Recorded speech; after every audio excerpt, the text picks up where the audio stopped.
Welcome back to Total Disclosure, everyone. My name's Ty, and I am the host of the show.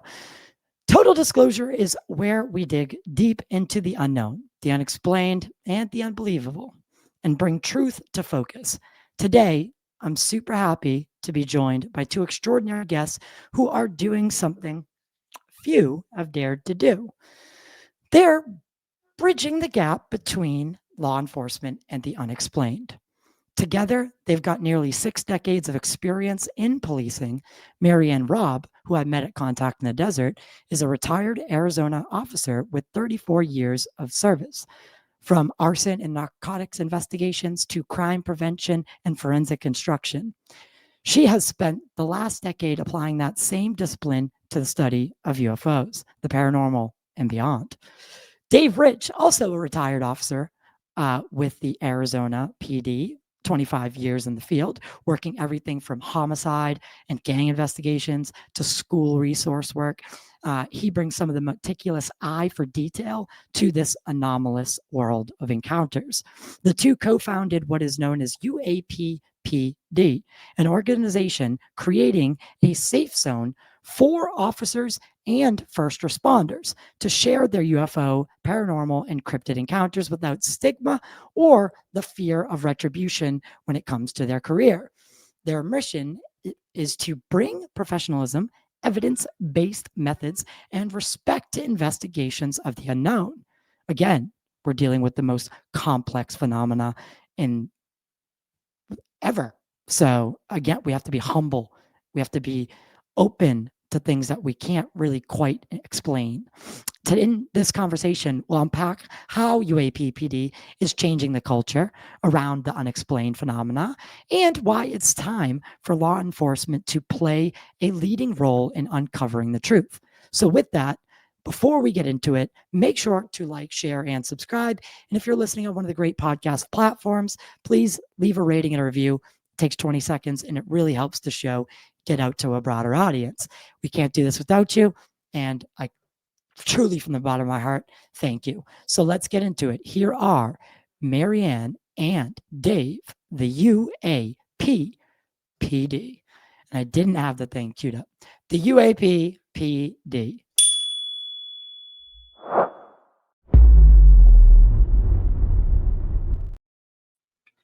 Well, hello. I'm gonna have to edit that little intro there right at the end. But other than that, I'm super happy to have you here, guys.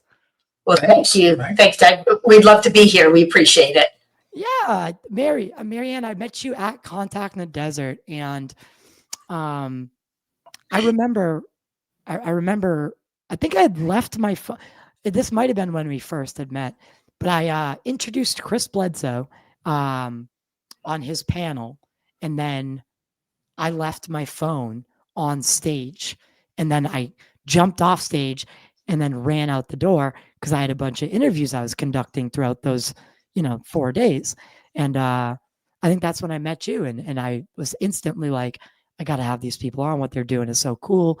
You're friends with Mark D'Antonio, which is, I mean, he's one of my favorite people on the planet. So it seemed like it was inevitable. Oh, well, that was pretty funny, though. I remember you were in an absolute panic because you didn't have your phone, and your whole life is on the phone. Can't do anything without it. Oh, it was so cute, and you were just so awesome, and it was great to be able to finally meet you. And Mark's talked so much highly about you, so much about you, and so highly. I was real excited to get to meet you and talk to you for a little bit. You were running around like a chicken with the head cut off. So and stuff. So I was so happy to at least spend a few minutes with you talking about just everything that's going on. Yeah. And I think one of the coolest parts about conferences like that is that you can go for the the lectures, and you can go for the speakers if you want to hear certain somebody, but I find that what they're really good for is that networking. of like-minded individuals. So it was really nice, and I'm really excited to get into it with Dave as well. So I mean, without further delay, well, let's jump right in. Um, Both of you spent decades in law enforcement, and you had careers built on truth, evidence, and accountability. Um, we'll start, however you guys want to start, bounce off of each other. That's quite all right. It's easier said than done. We'll try not to talk over each other.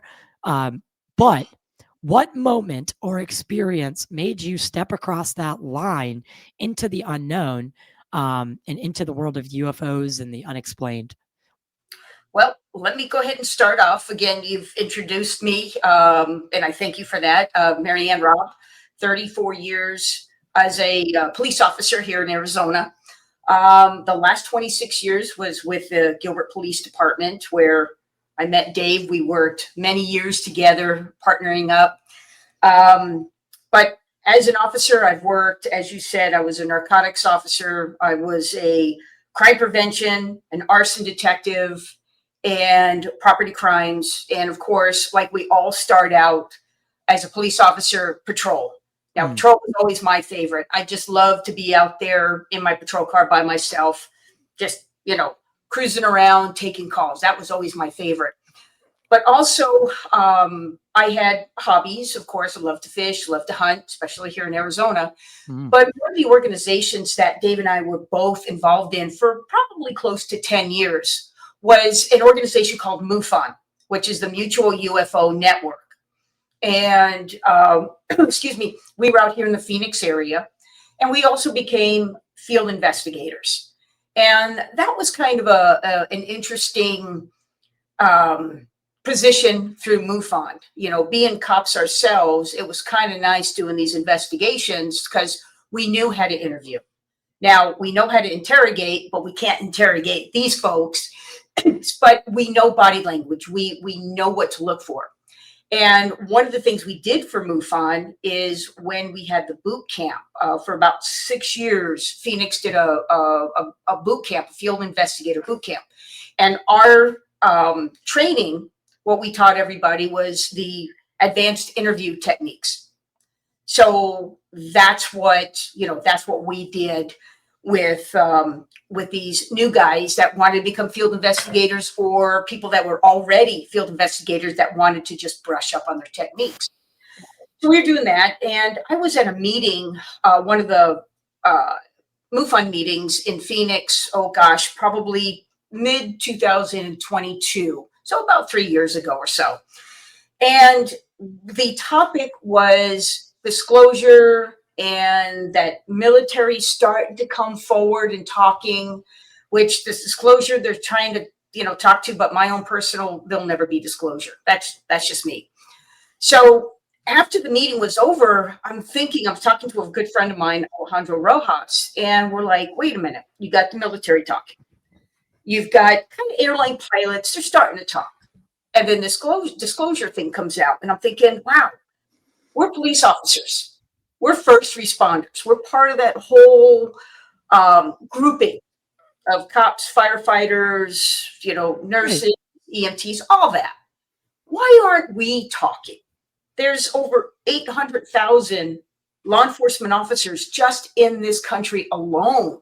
And those are all trained observer, at least to a degree, all trained professional observers that, in my opinion, again, I'm not saying like a cop or someone in the military, their sighting is more credible than a citizen's, but you're also trained to see things that others just will miss. Exactly. So that's how I've always seen it. There's cops, like I said, there's 800,000, and they're working day, they're working night. They're out there. Like, I always love to be on patrol. I'm out there under the big open sky, and there are cops there. They're seeing things. But again, why aren't they talking? So that evening, I gave Dave a call, and I told him about the meeting, and I told him about what Alejandro and I spoke about. And I says, dude, why aren't they talking? Why aren't cops talking about this stuff? And All Dave had to say was, I'll tell you exactly why they're not talking. And then he proceeded to tell me why, and I'm going to let him take over from here. Oh, what a swing. I love it. So, just to go a little bit back to my history and how I got involved, 25 years as a police officer. I started in patrol like everybody else. And then I went to gangs. I worked a gang unit for a while. And then I went to homicide and sex crimes. So I worked homicide, sex crimes, child crimes. Then I ended up over in our gang unit, but specializing in narcotics. Got involved in a DEA task force. And then I ended up back as an SRO to finish off my career, just kind of working with alien life forms, which were high school students. But when up until it's ironic because up until 2017, I would be considered what was a hardcore skeptic. I did not believe ghosts exist. I didn't believe UFOs exist. I didn't believe Bigfoot existed. I thought it was all just misidentification, something, somebody saw something that they shouldn't, or it was military craft, or it was something like that. But then in 2017, I had an experience while I was working. And this is the story that I went to tell Marianne about. Was when I was working as a school resource officer at one of the schools, we received a 911 call from the front desk of the school. The 911 call sounded like a woman that said, "I'm scared." Dispatcher says, "You're scared?" It says, "No." And then you hear the phone drop on the countertop. So they dispatch 2 officers to it. They go to it, make entry with a Knox box key. They don't find anybody inside there. They find the phone laying on the counter. They pick it up and talk to the dispatcher who was still online trying to get the person to pick up the phone. They do a search. When they go walking into the nurse's office, something that neither of them could see shoved past them and out. They run out of the nurse's office. They don't see anything there, but something physically pushed them. So yeah. So you're saying, like, when you got there, when you guys got there, the phone was there, and it was still patched through to dispatch. It had never hung up, and then something that you guys can't see walks and pushes past you. Well, I wasn't there. It was 2 patrol officers. Oh, that's what I meant. I'm sorry. Something that they could not see pushed past them out of the nurse's office. Wow. So the way I get involved is that night happened to be prom. So I show up as it's a Saturday. There was nobody at the school. The principal looks at me and goes, "Hey, did you hear about the 911 call at the school?" And I'm like, "No, why would there be a 911 call at the school? There's nobody there." He's like, "You need to call dispatch." So I call dispatch. I'm like, "Hey, was there a 911 call at my school?" Dispatcher starts laughing and says, "Hey, you need to talk to this officer." I'm like, why won't anybody give me an answer? So I call this officer and I say, "Hey," I actually sent him a text. I said, "Hey, did you end up at my school today?" And his response was, "Dude, your school is blank haunted," using the F word. And at this point, I'm looking at this again. Remember, hardcore skeptic at this time. Looking at the phone going, right. So I call him. He proceeds to tell me what happened. And I'm like, right. So I don't think much of it. Go through the prom. Monday morning shows up. My sergeant looks at me and says, "Hey, you need to investigate this 911 call." And I'm like, "Why?" He's like, "Well, it's misuse of 911. Part of them were thinking, like, is there somebody that has found a way to compromise the 911 system? We need to look into it." So I do a full-blown investigation. I pull the 911 tape. I pull the security footage from the front desk of the school. I start talking to people. I get a hold of the phone, the people at the school district that handle the phones. I run down every possible lead I can. I check, could it have come from a classroom routed through the front desk? No, because in the 911 screen, it will literally tell you what classroom it came from. This clearly said reception B phone, which was the second phone, the one in question. Plus, the dispatcher also then says, that also doesn't explain how it was off the hook when the officer got there and picked it up and had a conversation with dispatch. So we ran down every possible lead. I checked, could somebody tap into the phone line old school, like literally break open the phone box and tap in? No. Still doesn't explain how the phone is off the hook. Right. Run down everything. I can't figure it out. So I get the security footage. That phone is almost dead center of the screen. Now it's detailed enough to see all around it and see if there's somebody standing at it. It's not detailed enough to see the phone itself because it's kind of under this little ledge that's about yay big. But you can see if there's somebody on that phone, you can see them. There's You not would, a yeah, you would see like the see out. a person Would you standing. see them outline of them, or would you You would see them because it was right before noon, so it was light in the room. Oh Not fully wow. lit, but lit enough that if somebody was standing there, you can see them. So Jesus. I take it back all the way to 6 in the morning, even though the call came in just before noon. And I watch. At about 7 o'clock, one of the security guards comes in through the back door, doesn't go anywhere near the phone, grabs some paper to make a sign for restrooms because they had football going on, like a little league football game out at the sports field. So she leaves. So there's 3 sets of motion detecting lights right there at that desk. There's one in front of it, one directly over it, and one behind it. When the security guard came in, the ones in front of it clicked on. After 20 minutes, they click off.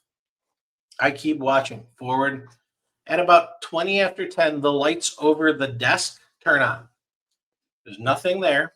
I can't, if anybody was there, they would have turned on the lights either in front of the desk or behind the desk, but neither of those turned on, just the ones over the desk. After 20 minutes, the lights click off. At the time that that 911 call comes in, there's nobody at that phone. None of the lights click on. There's nothing. 14 minutes after that, I watch the patrol officers walk in on the bottom of the screen through the front door. I see one walk right over to the desk, pick up the phone. I see him have the conversation, and then they hang up, and then they proceed to search. When they walked into the room, you saw the first set of lights click on. When he got to the desk, you saw the ones over the desk click on. When they start searching around, then the ones behind the desk click on. So there is not a doubt in my mind that there was nobody at that phone when that phone call came in. The But in nurse's the office is not in screen though. So you see them go into a room at the bottom, and then you see them both run out like a fraction of a second later. huh. In the tape, do you see the phone move at all? It's not detailed enough to see the To phone. see the action. Oh, that's right. That's right. So, because I was gonna say, you know, assuming that they walked in and the phone was like off the hook. Does that make sense? Would Yeah. the phone have been off the hook? So 15 seconds. oh Jesus, that's so I what is your checked that out. I took the phone off the hook and said, okay, maybe, because again, remember, hardcore skeptic, there is a logical explanation to this. So one of the things was the phone fell off the hook probably Friday when the secretary left, and it's just been laying on the counter all weekend, you know, yeah, but the and it just voice. happened to be there. So I'm like, okay, let's take the phone off the hook and let's see, does it stay as an open line? Doesn't really explain how 911 got called, but let's see if it stays an active line. After Right. 15 seconds, it cuts out. There, it is no longer an active line. I tried pushing buttons. I tried doing all sorts of stuff. The phone goes completely dead on that line after 15 seconds of being left off the hook. Of inactivity, right? Wow. So, I mean, The has story. someone? Oh, we're not even done yet. Oh no, we're not done yet. Trust me. Oh, Like I said, okay. hardcore skeptic. So I am running down every possible lead. I cannot even come up with any other leads. We checked, was it a computer that somebody could have patched into the line from a different location? Well, it doesn't explain how the phone got off the hook and the open line got there. And keep in mind, this is 2017, so this is before AI or Chat GPT, any of those things. None of that existed yet. Right. I run down every possible lead. So I take the audio recording, I send it off to be analyzed because I'm like, maybe there's something, maybe it's like a completely fake voice and it's not real at all. And it's all computer generated somehow. I was gonna say, so like, because for instance, I work for a security company, and it seems someone has hacked, but this is also 2025 we're talking about. So, Well, yeah. and it was a VO. It's our system is a VoIP. So like someone has the ability to call out as our company, and but they don't say anything, and the line's like dead, and we can't figure out who it is. We've been trying to shut it down. Did you look into any possibilities like that where someone could be jacking the phone number itself to mask the call?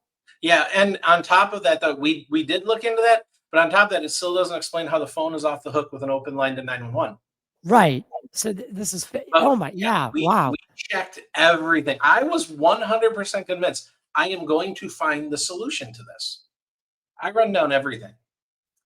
We finally get to the point where we get the results back from the 911 call. The guy who did I don't know what kind of technology he used to check it, but we were basically checking to see, is it a completely computer generated voice? Is it a human voice? Is it a recording of a human voice? What could this possibly be? He tells me two things. He's like, first, you need to know it's not a human voice. So my instinct was, oh, it's a computer voice. He's like, no. He's like, I don't know what this is. What? He's like, more importantly, it's not saying I'm scared. And I was like, what? Because up until this point, we thought it sounds like a voice, clear as day, says what we thought was, I'm scared. Dispatcher says, what was that? And then it responds with, I'm scared. Dispatcher says, you're scared? And then it says, no. And then you hear the phone drop on the counter. The guy tells me it's not saying I'm scared. What it actually says is, I scare. And so when the dispatcher said, you're scared, it responded with no. No, obviously not. Yeah. So I continue my investigation and I'm like, okay, this is really messed up. Again, hardcore skeptic, Dave is going to find the answer. I don't know what it is, but we're going to find the answer. So I go to the nurse's office because I realized, well, you know what? This supposed thing that ran into them must have been in the nurse's office because that's where they encountered it. So I walk into the nurse's office. Sure enough, the nurse happens to be the wife of a sheriff's deputy, and I've known her for 6 years at this point. So I walk in, very friendly, very outgoing personality. I'm talking to her about it. Hey, did you hear about this phone call? No, I didn't hear about it. I kind of start telling her a little bit about it, and she clams up. She's like, I don't know anything about that. Like, complete change of personality. And, at this point, I'd been a cop for 16 years. And I'm like, I can tell when somebody's hiding something. So I'm like, something's up. So I kind of leave. I come back about 2-3 hours later, and everything is fine. She's friendly, happy until I bring up the phone message and the phone call. And then she clams back up. So I'm like, okay, now I know there's something. So I leave. And my mind is racing, like, is it maybe she's got kids? Maybe one of them screwing around and got in the office. But how are they not on the film? How are they not on the camera? What's going on? Mm-hmm. But I'm still thinking there's an answer here. So I wait 3 days. I go back to her office, and she's, again, back to her normal self, friendly, outgoing, until I bring up this phone call. And she takes her pen and slams her pen on the counter and says, fine, I'll tell you. I'm like, tell me what? She then proceeds to tell me that her entire life she has been followed by a ghost or some sort of apparition at her house and she described this type of stuff. And we have confirmed it with her husband and her son, who are both sheriff's deputies now. They hear footsteps upstairs where they know there's nobody there, doors slamming, their dog will bark at nothing in the corner. She has seen things run past. Her husband has seen things run past, looked almost like a little girl running past down the hallway. She tells me all this stuff. And I'm looking at her and I'm like, at this point, I'm like, I can't figure out what this is. Now I got somebody that I trust that's telling me a story that I'm finding unbelievable. But I keep getting back to, why can I not explain how this phone call happened? So she then proceeds to tell me that, when I ask her, why didn't you tell me this before? She's like, because 3 weeks ago, everything at the house stopped. Everything was peaceful. And I'm like, well, then why did you tell me now? She's because last night, everything started at the house again. I end up going back and checking. That 911 call that we got was the third 911 call from the front desk of that school, but it was the only one that had a voice. And those 911 calls started 3 weeks before. So everything lined up. So again, Ty, I went from a hardcore skeptic to, I don't know if it was a ghost. I don't know what the heck it was. Maybe it's just technology we don't understand yet. But I've transitioned from being that hardcore skeptic to, okay, I'm willing to be open to stuff a little bit here. Yeah. So then when I ended up meeting, I went to a different school. And that was when I started meeting up with people from MUFON. And that's when they asked us to design this class for the lesson plan and stuff like that. for investigation and stuff like that. And one of the things that I loved is the same techniques that I used during that investigation to try and figure out that ghost story or whatever it was the same techniques that they can use during their investigation. And I'm being reminded by the person sitting next to me, I forgot probably the most important part of the story. So about 2 weeks after I gather all this evidence and I'm working this case, I get a phone call, and it's from a sergeant that's upstairs. And anybody who's in law enforcement or even fire, any first responder, knows what the term is a call from upstairs means. So I go and I meet with this sergeant. I walk into his office. He has 2 computer screens set up. One of them is the voice analysis of the voice. The other one is the security footage from the school. He plays them both, looks at me and says, "You believe me? You expect me to believe this?" And I look at him and I'm like, I really don't care what you believe. This is what I found. This was my investigation. This is what I found. He proceeded to accuse me of being a liar. He trying to pull something over on him, making up the whole thing, and basically ended it with telling me that you will not talk about this, and if you do, there will be repercussions. And so I ended up walking out of there. And first of all, let me tell you, I was angry. I'm going to clean my language up for you. I was angry because I walked out of the room, and this guy was a sergeant in name only. Guy never did anything his entire career and got promoted. Right. At this point, I had the life-saving award, meritorious conduct, distinguished service, distinguished team citation 3 times. And like, I had more ribbons on my Class A uniform than I knew what to do with. And this guy's accusing me of being a liar, accusing me of making this up. And the problem is he had all the leverage. And I knew it the moment I walked out of his office. If I say anything, my career is probably over. And so when Marianne called me all those years later and says, "Why don't police officers talk about it?" I told her that whole story. And I said, the reason they don't talk about it is because we can't. If we do, it's a threat to our career. And it's not even, and not, I'm sorry to interject here, but coming from a family that is, military law enforcement, and I'm sure you guys can back this up, brother in arms, right? So if this comes into the precinct, right, with you, it come much like this ghost with the nurse, it seems to hitchhike itself onto everybody, right? Yes. Yes. And that means the precinct, the your whole squadron is now, quote unquote, the laughing stock, or at least that's what they're afraid of. Yes. And that's one of the things, because when Alejandro Rojas was talking to Marianne about it, when we were talking about why it happened, he had never heard anything like that. We broke down all of the different stigmas that officers would face at that moment where they have to decide, do I talk about what I experienced or do I not? And Alejandro was like, you guys need to kind of talk about this, because right now, everybody thinks that police and law enforcement and first responders are all part of some global conspiracy to hide the truth. And I'm telling them that has nothing to do with it. I'm being held, like my career is being held over my head, saying, if you keep talking, you're going to better get used to asking people if they want fries with that, because you're not getting a job with another police agency. You're done. And it all stems from, as an officer, you touched on it at the beginning. We have 2 things going for us on any case: the evidence that we collect on that case and our credibility on we being the ones that collected it, and we got the statements and we gathered all the stuff. Those are the 2 things.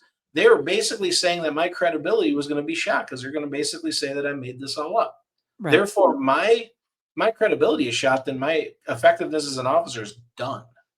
Absolutely. And that's ultimately why we created UAP-PD, because we started by just wanting to tell people, hey, just so you know, this isn't like, police aren't hiding the truth about aliens or Bigfoot or ghosts or something like that. We're kind of in this catch-22 where we can't talk about it. Right. But it's not because we don't want to talk about it. And so I sat there for 6 years with this story that I was not able to talk to about anyone, because I still had 6 years left in my career. Right. So I just buried it and kept it hidden. Every time I got called upstairs wondering, is this the day? Did somebody say something? Did it end up causing problems? Did it Until leak the into day that, the paper? yeah, Yeah. until the day that I retired. And then it became, well, you can't stop me now. Right. And so we created UAP-PD for basically two reasons, really. The first one is to provide a safe environment for first responders to talk about the stuff that they've seen. We're not going to judge anybody. We don't judge. We don't criticize. We don't make fun of. We don't do anything. A lot of times we won't even do an investigation if they don't want us to do an investigation. We're just a sounding board more often than anything else, Right.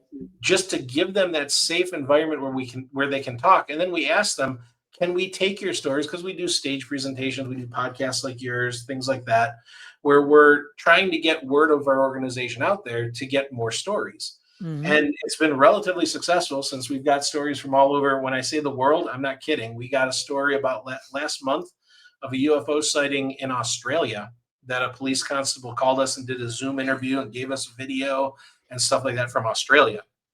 So we know from a fact that we've got comments from South Africa, Ireland, Scotland, Mexico, Canada, New Zealand. So we know we're getting out there and we're getting stories from places outside of the country. Again, kind of going back to this whole notion that, again, not only is this not just something that's happening in the United States to No. the officers and military here, but again, I think a big misconception is that everything happens in the United States when that's very far from the truth. This is a global, issue, It and is. again, I say issue with quotations because we don't really know what like the intent is. Yeah. And that's why like we're known for not pushing our own beliefs on people. We don't want to.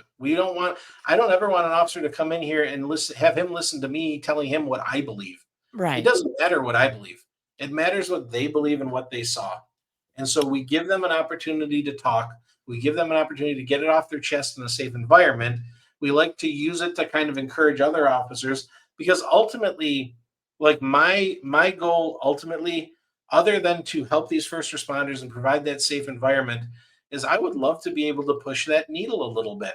Because again, 2017, I didn't believe in any of this stuff.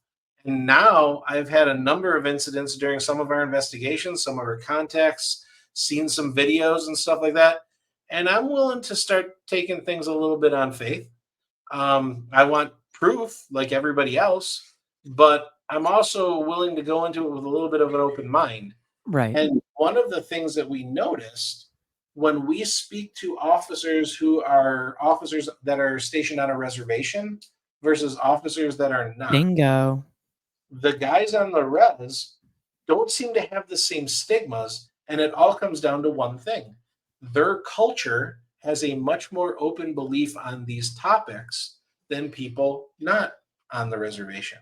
So when I told one of the officers from the Gila River reservation out here, when he was telling us stories, I told him about what happened to me getting called upstairs, and he couldn't believe it because he did his entire career there. And he's like, that would never happen to us. Like, we would get Right. called upstairs and they'd be like, hey, what do you got? And we'd tell them, then they'd be like, oh, good job. Let's get this evidence logged in and everything like that. But Right. It's so he, much more. It's so much more accepted. Like I yeah, just had in part because of Marianne's thank you for this, by the way. I'd been wanting to chat with John Dover of the Navajo Nation for quite a while, and by the time this episode comes out, I think it'll be 3 episodes back I had him on. And again, yeah, the difference between what you guys were up against is a little different than what he was up against, because he was charged with being a police officer, but also being a police officer that, some days you're going to have to investigate the unknown, but the unknown is part of their culture. So it's yes. just another day at the office. And John is real good friends with us, both John and Stan Milford. Yep. We actually talk with them a lot. They actually help us out with a lot of stuff that happens on the res, just helping us with information, helping us with like contacts, stuff like that. So it's great having them as a sounding board or even just a resource, because Yeah, we've absolutely. had a couple of things happen that we've been like I don't know, we've been sitting in Marianne's living room with John going, "Hey man, this is what we got." And he's been like, "I can tell you exactly what that is." And then we break it all down and we talk about it, and it's an amazing resource. Like it's amazing how many interesting people we have come to meet since we've started this. And Right. like I said, I'm proud as heck of the fact that since we've started this about 2 years ago, we have over 80 stories from first responders all over the world who had things happen, who trusted us enough to come and talk to us, knowing that we're not going to judge, we're not going to make fun of, we're not going to criticize. And we will only use stories when that officer says, yes, I'm okay with you using it. We've had officers all across the board. Some have been like, I just need to tell you this, but I can't get it out. I can't have my name out there. I can't let anyone know. And we're like, fine, tell us it. We're going to get you help. We're going to listen to the story, give you that place to vent. And then it just goes in a box and we never use it. And we've Mm. had other guys that have been like, yeah, you can use my face. You can, if you need me to come on and talk, I'll talk. And we've had everything in between. We've had some officers, like there's one that I know of that recently got promoted to sergeant. He gave us a story and he's like, I cannot have my face out there. I just got promoted. So he's like, I have no problem with you using the story, but you can't use my name. So we take it even further. We don't use his name and we don't use the agency that he is with. We just refer to it as an agency in Arizona, Right. because that's And again our credibility, just like their credibility is paramount. We want these first responders to trust us. We want people to trust us because we're talking about the truth. And that's kind of one of the things we touch on. And I'm sorry I'm talking so much, but as you can no, tell, don't be. I'm really kind of passionate about this. Is the most frustrating thing about this entire scenario is we're talking about people, firefighters, police officers, corrections, EMTs, park rangers, all across the board, who are trusted because of, like you said, their credibility, their ability to maintain their emotions in high stressful situations. They're seeing stuff, they're telling the truth, and they're getting in trouble for it. Mm. And that's the part that is the most frustrating, because we call it in one of our slides, we call it the cost of being truthful. Absolutely. Absolutely. So is it what what are, because now you said you're talking about the cases that you've collected from other officers. Is there one that sticks out that you could talk about now and kind of, because I want to hear how you guys I want to maybe go through how you guys take a case from an officer and then what do you do with it, if you can, talk about it, if it's one of the Wow, ones you yeah, can't. we can talk. Which Got a we few, got but so many stories. we have one. Which one? The okay. I'm going to tell you about the Skinwalker case. I'll tell Ooh. you that one, and then I'm going to have him do about 5 different stories, and then an investigation that we did, and come to find out it was on a reservation. Let me talk a little bit about the Skinwalker case. We had an investigator with our agencies, Gilbert PD, and this guy is probably one of the most serious guys that I've ever met. He doesn't joke around. He takes everything very, very serious. So he stopped me in the hallway one day and he says, "Hey, I know that you've been with MUFON and all. Can I run something by you?" And I said, "Sure." He says, "I was driving up State Highway 89 between Flagstaff and Page. Now, this roadway, for the folks that don't know Arizona, Flagstaff is northern Arizona, and State Route 89 goes further north to Page, Arizona, which is on the Utah border. Now, this roadway is on the Navajo reservation." So he says it's about 10 o'clock at night. He's driving down State 89, State Route 89. It's a 2-lane road, yellow. It's a yellow line right smack dab in the middle. There is, picture Mars, the surface of Mars. This is Yeah. the area it looks like. It is red. It has rocks everywhere. There are no trees. There are no houses. There is nothing, and it is black. There's not even a street light. So he's cruising down the road. probably going about 80, 85 miles an hour. There's nobody out there. Is So there like is there like mountains in the back, or is it way far, plains? I would say 5, 10 miles. Okay. So where he is at, it is just small rock, like you would just picture the surface of Mars, that kind of red, and Yep. boulders and rock. But there's mountains way over on the sides where the Vermilion Cliffs are, and up toward what would that be? The road that goes up to Page. That's all mountainous up there. But there are no trees, there are no houses, there's no lights. It is pitch black. So as he's cruising by, all of a sudden he notices out of his peripheral vision, side vision, let's put it that way. Peripheral. Thank you. On his right hand side, that there is something that is right there by the road, pretty big, and it starts to cross the road in front of him. So it's going from the right to the left, right in front of him. Well, he puts on the brakes really, really fast, and he slows all the way down. And this creature is on all fours. Now, even on all fours, he said the back of it was probably at least 4 feet tall. And this thing is going across the roadway very slowly right in front of him. And all it's doing is it's looking right at his headlights as it's walking across. Now, if it was a deer, a coyote, whatever, they would see the headlights and they take off.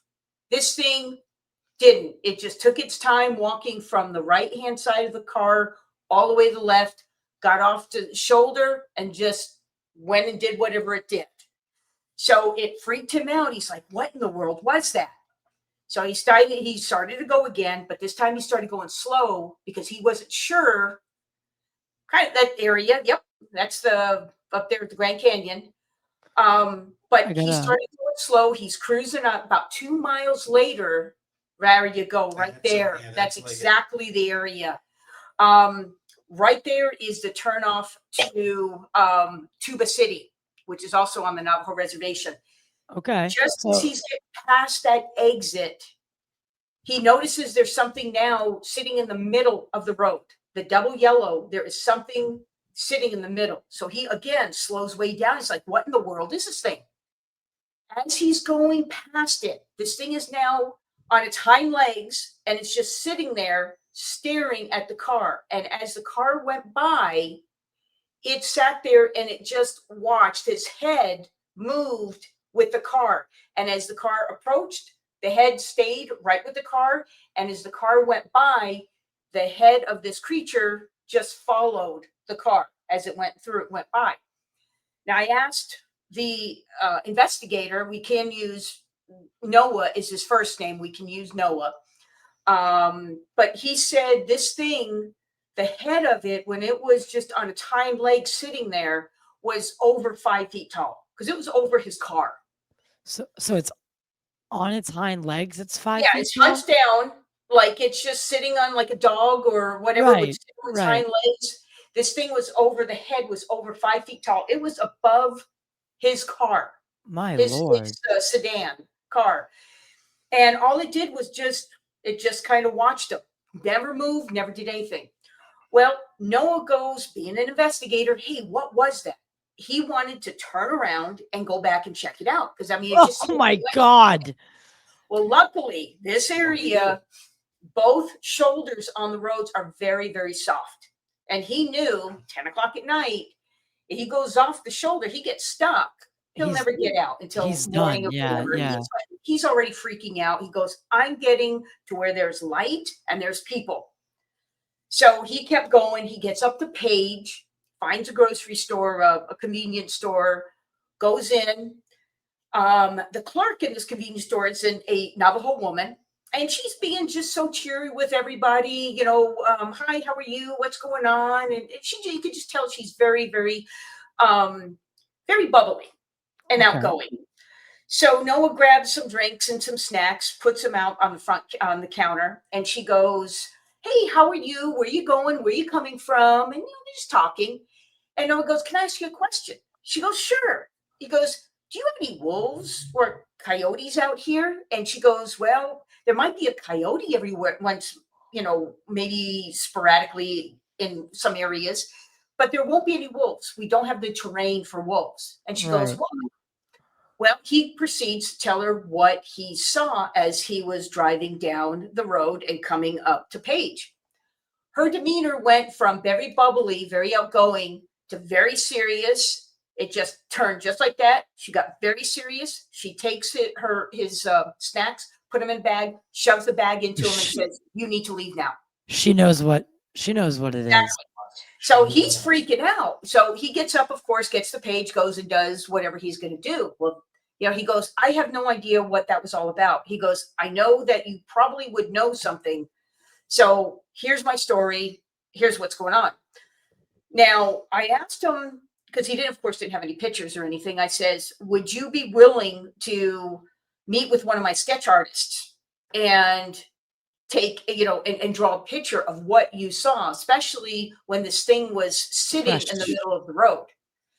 So he goes, sure. So I had him. Now, for folks that don't know, a sketch artist, we use them in police departments. Like they're going to sketch a bad guy. They'll give them the features, eyes, nose, height, all this stuff, and the sketch artist will actually draw. Yeah, they'll take the witness's testimony and create a kind of bring it to life, if you will, like a storyboard. Exactly. So I didn't, unfortunately.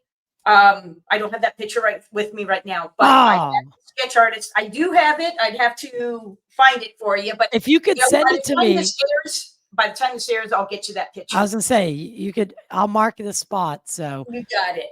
So anyway, so he did that. I see the picture now. It looks cartoonish. It really does. It is long. It has a wolf type face. It is elongated in its jaw. It had these big teeth, and the eyes were just wild. And it's sitting on its hind legs. So this is what he saw. And again, I wasn't going to laugh at him because this is one guy that does not joke around. Now, I did talk to John Dover Stan Milford Jr., of course, like we were just talking about the Navajo Rangers, and I told him this story, and I told him how the Navajo woman clerk reacted to the story. And he goes, yeah, Noah saw a skinwalker. And he, when he told the story to the clerk, she was afraid that attachment of this skinwalker or whatever it is on Noah would attach to her. And she didn't want anything to do with it. That's why she got serious. She handed him his groceries and told him to get out of the store. And so that was really an interesting one. That's one of our first skinwalker cases that we got from an officer. Right. That is so. So let me ask you a question. Like being, and we, this would get into territory that you could argue. Well, not. In fact, you could just say it's speculation. No towing around it. Do you, as a law enforcement officer, as a trained professional, do you believe there is such thing as a transforming, shape-shifting witch that can turn into an animal? And I mean, do you believe that skinwalkers exist? Want to hear? You don't have to say yes or you don't want to. Yeah. So that's a good. That's a good way to answer it. I believe there's anything that can be out there. Anything could be out. I listen and I. Yeah, you don't have to put all your eggs in one basket. Yeah, I mean, there's all kinds of stuff. We are not alone in this universe. We are not alone at all in anything. And I listen to John and Stan and what they teach me of what's going on up in all of the native reservations, that there are evil. There's evil in, our cultures. Now, maybe they don't turn, into animals, but there are evil. And that is just one. So And I don't think it's super crazy to think that in a world where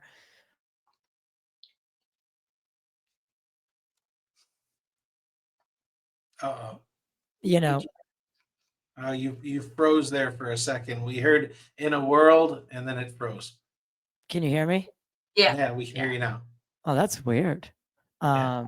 Maybe a little network interruption. Let me. Either that or somebody doesn't want us to talk about these things. I was gonna say, or we're getting hacked because I'm hardwired. But in a world where we're hurtling through space on a rock, and you know, it just the fact that we're having a conversation about this right now is such a miracle, right? Like the fact that this all exists, right? That matter all came together like this, and this magic that we call reality. I've just learned to stop making it black and white and allowing for a little gray. And I think like it's crazy to think about some people who will believe in a god or some sort of creator, right? And they'll go to church and they'll pray to angels and they're afraid of demons. And while they are in the same breath saying that UFOs and aliens don't exist or we shouldn't engage with it, that they're saying angels and demons do exist. And by definition, angels and demons and God, if you want to say it, is by definition a non-human intelligence. So like in this world, I think that we should be like skinwalk, like evil is definitely real. It's tangible sometimes. I'm sure as investigators of things, as police officers, that you guys have walked into a crime or walked onto a crime scene or what would be a crime scene by the time whatever, and felt evil, like tangible evil. And to say that it doesn't exist and that it doesn't attract and it it's not there, that's just being foolish. Okay, I've got Right? a lot of things that I want to say. Because just humans in general are so, like, I think there are people out there that have sold whatever it is that we call a soul. I think they've sold it. And I'm looking at you, Peter Thiel, right? I'm looking at you, Peter, specifically, and people like you, because it truly, like, you just look at these people and you're like, what is going on? Like, what are you? And I'm sure you've been in rooms where maybe even interrogation rooms where that you're sitting across from evil. And when you come in that room, the life, the energy, like they are energy vampires. But there's also the opposite. There's someone who just their presence brings a room up. So good and evil are definitely tangible. So strap in because I have a bunch of things I want to say right now. First of all, I will tell you with 100% certainty evil exists. Yeah, I went off a tangent. All right. I said I went off on a tangent. I'm sorry about that. That's okay. I have sat in the interrogation room and I have interrogated terrible, terrible people. I have had physical reactions where after I was done with the interview and the interrogation, I have literally gone into the next room and thrown up. It was that palpable that you could feel the lack of remorse, the callousness, what you would call evil that was just, it seemed almost otherworldly. And I have done interviews like that with murder suspects, with child abuse, child molest suspects. So when you say, do I think evil exists? 100%. 100%. There's not a doubt in my mind. You asked, do I think that something can change from one form to another? Let me ask you this. You ever see a caterpillar and a butterfly?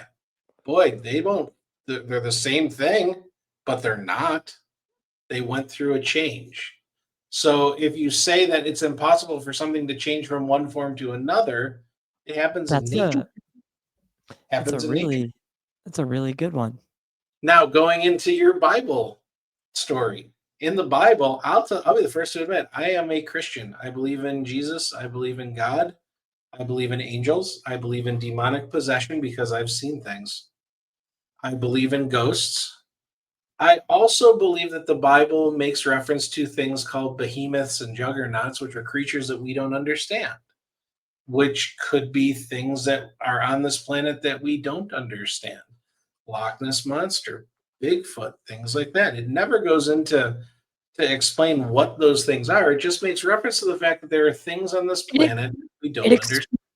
it's and sorry to interject here, but discussion wise, it's kind of funny because the Bible talks about these things almost as if it's assuming the reader knows exactly what this is because it Yeah, doesn't give any explanation or exposition about what it is. So it's almost like the Bible, whoever wrote it, it's like they're assuming that you're going to know exactly what this is, and that makes me think like, what if like, are we just talking about the same thing with different names? Aliens and demons and fairies and and then well, there's more. yeah, let me blow your mind once more. So now we've covered ghosts, we've covered demonic possession. They're all in the Bible. We have stories of Jesus casting demons out of people. We have stories of ghosts. We have stories of strange creatures that we don't know what they are. So the last hurdle we want to cover is alien life, right? Hmm, Does it not say at the beginning of the Bible in Genesis, God created the heavens and the and earth? the earth. It does not say anywhere in there what the heavens means. And so I get people that come up to me and say, well, that doesn't mean alien life. Why is there nothing about alien life in the Bible? And to that, I respond with, when you buy a GE dishwasher, do you get a manual for the GE refrigerator? No. No. The Bible has always been referred to as the manual that Christians use for life here on earth.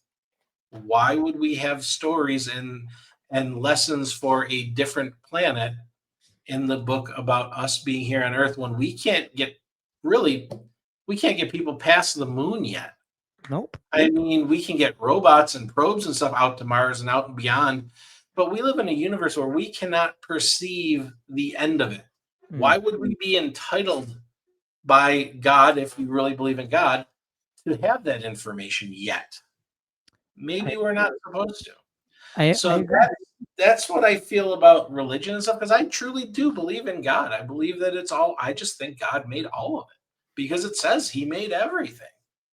So And now God, I forgot. He had so many questions. Now I forgot where I was, other than well, Other no, than no, no, and Skinwalker. you did answer. So that you do think that a skinwalker could exist and that evil is tangible. You I haven't even proved told it. you why I think skinwalkers exist yet. You want to hear that story? Yeah, let's go. Okay, let's Let's go. Here we party. go. As long as you're willing to hold on, this is a little convoluted story. And when I tell you at the end, you're going to be like, bull. But it's God's honest truth, and we have lots of witnesses. from video. Lots of Here gray we in the go. world, like I said. Okay, so during the course of our gathering of stories, we usually get like a story, an event happened at a location. And then you're like, oh, okay, so this event happened at this location. Mhm. There are very few places on the planet where you can have one location, but it has a variety of different activity at it, like ranging all across the board. Places that jump into mind are like Skinwalker Ranch, where they have paranormal, they have skinwalkers, they have alien life forms, they have all these different things that are happening at that one location. So we're gathering stories from different officers, and we end up finding a location on one of the reservations right out here, where we end up having, is it 5 officers now? Yeah. I think we're up to 5 different officers that all had experiences at this location, and these experiences are all over the board. So the first one is in their post academy. We had an officer that told us, oh, yeah, we're trained in our post academy that when we drive down the dirt road past this mission, this church that's out in the middle of nowhere, it's on a dirt road. When you drive past this mission and it's after dark, you are supposed to reach up and flip the rear view mirror up so you can't see in the back seat. And I'm looking at him, I'm like, why? And he's like, because if you don't, and you look in the back window or in the mirror into the back seat, if you see two glowing red eyes in the back seat, you have to immediately contact your supervisor, go to the station where they will arrange for a shaman to come and sever the attachment that just happened to you. This is a police agency instructing their officers to do this. And I tell that story to people and people don't get it. You don't understand how that is huge. That is an absolutely huge thing. Not just because of the creepy eyes in the back seat, but the fact that the agency has this. But the standard operating procedure around it is what's. Yes. So after we get that story, we get a story about a officer who was driving past this mission. He had another officer behind him. Now, if you go down the dirt road past the mission, there's actually an area where they go shooting and where they practice all their firearms training way down the road. So they're driving back. It's after dark. This officer has a ride along in his seat next to him. It's now his wife. At the time, they were just dating. They're driving down the dirt road and they're moving okay. It's like 30, it's a dirt road. It's, they're going 25, 30 miles an hour. And she's talking to him, looking at him, and she looks out the driver's side window and she's like, what the heck is that? And he looks over, and the way he described it is he's like, it was this giant creature that was very similar in description to the one that Noah gave us. Large, almost canine type creature, kind of formed weird, like malformed and stuff like that. And it's keeping pace with the vehicle. Now, there are no wolves in this part of Arizona. There's coyotes, but these coyotes, you're getting 2.5, maybe 3 feet tall. A 3-foot tall coyote is big. This thing was like closer to 4, almost 5 feet tall. And it's running, keeping pace with them in the vehicle. As they get to the mission, it runs in front of them, cuts in front of the vehicle, and runs back towards the mission. This guy, he sees it, he's like, I don't know what that is. We're getting out of here. Now, remember, I said he had another car behind him with another officer in it. That officer takes off after him. They go down this dirt road all the way to this paved road. They make a left. They go down, and there's a chevron. And they pull into the chevron, and he gets out of the car, and the other officer gets out of the car, and he's like, did you see that thing that ran past you? He's like, yeah, I saw it. It ran right in front of us. And they're both like, we don't know. What is that? I don't know what it was. And the thing that was interesting is the officer in the second car, he says, as it was running towards the mission, this mission, like I said, it's the middle of nowhere. It's probably a mile to the closest house, maybe even more to the closest house. There is one light that is behind this mission. So the mission basically has the church building, this annex building, and then this like little patioed covered area. And there's a light right there. And that light, it's like they describe it as it snaps on and it snaps off. If it turns on, it's poof, it's on. When it turns off, it's poof, it's off. Right. The other officer that was following him is like, as it was running towards the mission, the light didn't snap off. It faded and got dimmer and dimmer as this thing got close to it. And when it got to it, it shut off. And he's like, I never saw where it went past the annex building. So we're like, okay, 2 stories at this mission. Interesting. So then we get another officer who comes up and says, hey, I was at this mission. And we're like, that mission? And he's like, yeah. And he's backed in because the entire mission, it's still an active church on Sundays. They have services there. So the entire mission is surrounded by a chain link fence so that people don't get on there during, Monday through Saturday when there's nobody there. So the thing that they like is it's a great place to back your patrol car up when you're writing reports. So you'll back your patrol car up because nobody's going to come up from behind you because you got this big fence there. So this other officer is backed up there and he's working on a report. And all of a sudden he feels something shake his patrol car. Like just a little kind of nudge. Like he feels it. He's like, was that really something? Is it my imagination? I don't know. So he turns the lights all on, the takedowns, the side alley lights, stuff like that. When you turn all the lights on a police car, you get a lot of light around that car. And he's looking out the windows, he's looking around, he doesn't see anything. He's like, okay, this is weird. So he turns all the lights off, thinks it's his imagination, goes back to typing. And then something violently pushes the side of the car. He literally feels the entire car shake. He turns on the lights, he doesn't see anything, knows the stories of this mission. So he puts it in drive, he takes off, beats feet to the chevron. Because when things get dicey, you go to the chevron. So he gets to the chevron. Now he's been driving down this dirt road, so all this dirt is kicking up and everything. He gets to the chevron, gets out of the car, he's taking a breather. He walks around to the rear passenger side of the car. And he tells us he sees in the dust on the window a human hand that is miniaturized, like a small human hand. Looks almost like a child's hand, like a tiny hand. So this is the point where he proceeds to tell us about a little thing called the little people. I don't know if your listeners have ever heard of the little people, but in Native American beliefs, they are a race of subterranean creatures that look like miniature humans. They look just exactly like a human, but they dress in rags and tattered stuff. And they're small. They're like 2 feet tall, maybe 3 feet tall.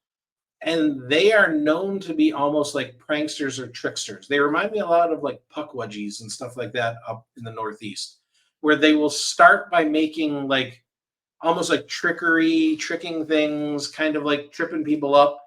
And they get more and more violent with what they're doing until they ultimately cause somebody to get seriously hurt or killed. And so he sees this little handprint and he remembers that there is a legend in the tribe that there is an area right by that mission where the little people have access to the surface world. And so he's like, I don't know what this is. All I know is that there was a handprint there, and I don't know where that handprint came from because it was in the dust, but the dust wasn't stuck to it, so it had to be new. So that's the third story at the mission. And then remember that one because one of the stories, the newest ones we got, is going to tie into that one. The fourth story that we got at this mission, there's another officer. When you are driving down this dirt road towards this mission, the annex building is the first thing you see in the headlights. So they round this, the road kind of bends away, and so your headlights light up the front of this annex building. And this annex building is pretty small. It's got a door on the double door on the front, door on the back. There's really nothing inside of it but a main room and I think like a bathrooms in the back. As they're rounding the corner, their headlights light up the front and they see that the front doors are kicked in. And so being officers, they stop and they're like, well, we got to go check if somebody broke into this building. So the gate is locked. So they hop the fence like we've all had to do numerous times in the past. And they go up the stairs in the 3 like steps up into the annex building and they do what we call clear the building. They check it out. There's nobody inside this building. So now they walk back to the front and they're looking at the front door and they're like, well, we got to secure the building. But since it was kicked open, we can't lock the building.